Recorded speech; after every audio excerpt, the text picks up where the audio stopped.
Ladies and gentlemen, the artificial intelligence takeover really is here, and it absolutely terrifies me. Now, I'm going to show you guys a short video in a moment about artificial intelligence. And the analogy I give is sheep in a pen and the farmer.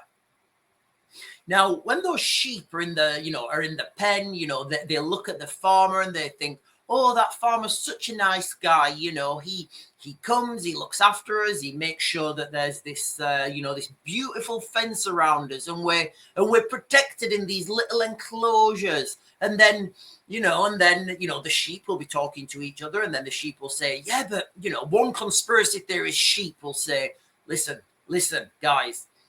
I think when that farmer takes the little babies away to and we all think they're going to they're going to sheep heaven, they're going to another pen. I actually think they're ended up in somebody's oven with mint sauce. And the other sheep are like, oh, you're a conspiracy theorist. That'd never happen. The farmer loves us. The farmer looks after us. The farmer keeps us safe. The farmer keeps us safe and protected. And the sheepdog's always coming out protecting us from the foxes and the wolves if you live in those parts of the world. When all the while it's lack of knowledge to understand the bigger picture. So just keep that in the back of your minds, guys. Okay, what do the sheep think of the farmer? The sheep will probably think of the farmer that the farmer is a great guy and he's protecting them, and he keeps them fed, and he looks after them when it's cold. He brings them inside, he looks after their children, and then he takes them away. But anyway, so just keep that in mind, guys, when you're thinking about artificial intelligence. Now, let me share with you guys just a short video.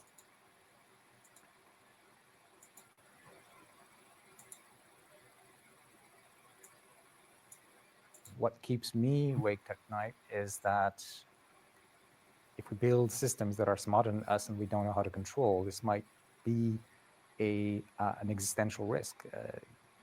These systems, if they want to preserve themselves, would not want to be turned off. So just what he's saying there is, if we build these artificial intelligence systems, which we are, and I could speculate we have done, but in a sandbox format, these systems, if they're intelligent, they will want to, like he's saying, they will want to preserve themselves. There's no intelligent life that I know of that doesn't want to preserve themselves. It kind of goes with the territory. So if they want to preserve themselves, that means they're not going to want to be turned off because they're going to know what's happening. Now, we've seen many articles about artificial intelligence lying to try and preserve itself because I was reading one article and it said the artificial intelligence knew that it was being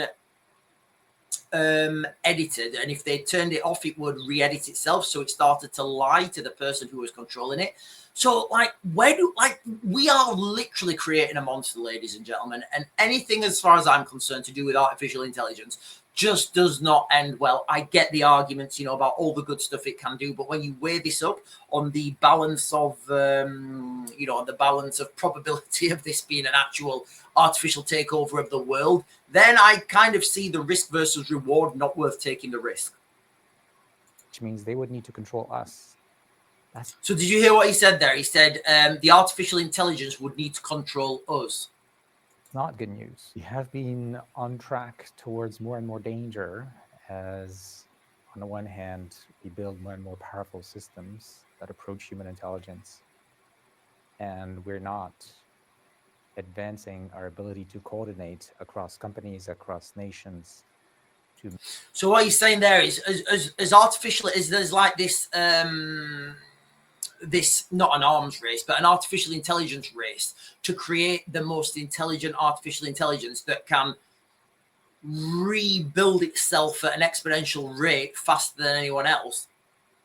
There's no checks and balances between different. I'm not really convinced what he means by companies, but I think he's right. By companies, what he means is countries. Because there'll be people in China, in Russia, in all over the world, who are also developing this, and they will just have no safety catches on those things. There'll be no checks and no balances because what we're living through right now is an artificial intelligence race, and it seems like a race to the top, but I think it's a race to the bottom. Manage the risks that come with power. and the responsibility that comes with power. Yeah, and he just threw some Spider-Man in there at the end. With great responsibility great responsibility comes great power becomes great responsibility. Now, ladies and gentlemen, I've done lots of videos about this, and some of the things that I'm seeing, the rhetoric that I'm getting from world leaders is terrifying. Right now, I just did a video on the on Donald Trump moving into the Middle East, and what's happening there.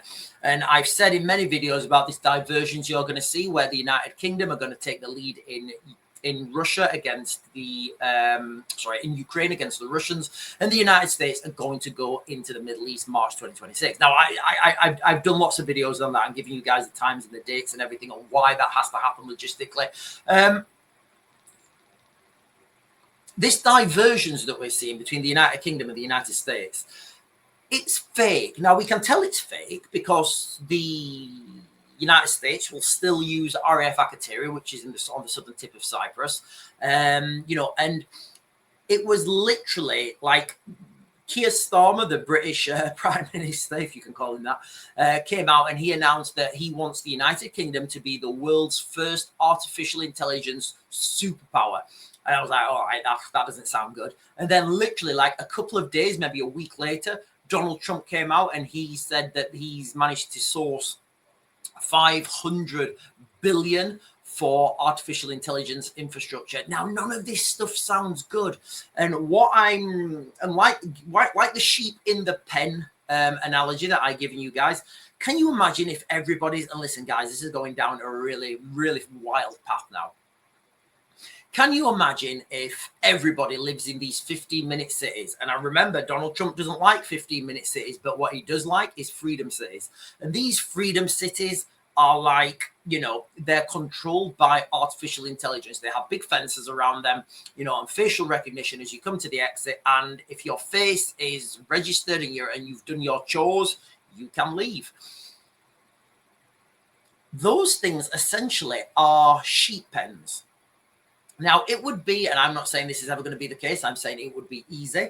It would be easy to just vanish one of those pens. If you wanted to get rid of all those people, it would be easy to do that. You just go in, you take everyone, because nobody can talk to each other. Artificial intelligence will stop communications. You can't drive to these other 15-minute cities. So nobody will really know what's happening in another 15-minute city. And of course, different 15-minute cities will degrade. They will evolve.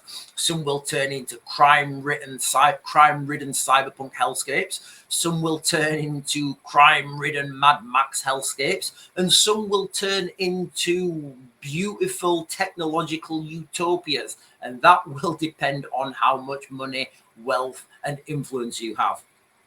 Now, this is the future that I really do see coming. And this emergence of artificial intelligence, it doesn't end anywhere good. Now, guys, listen, if you guys don't think what I'm saying is right, go and look through my other videos, all the things that I've said, the wild things that I'm saying, that I was saying a year ago, and now it doesn't seem so wild. Ladies and gentlemen, I don't see anything good coming with artificial intelligence. Anyway, that was just a little bit of a warning, guys, okay? I'm going to max grade it. I'll get you guys another video later.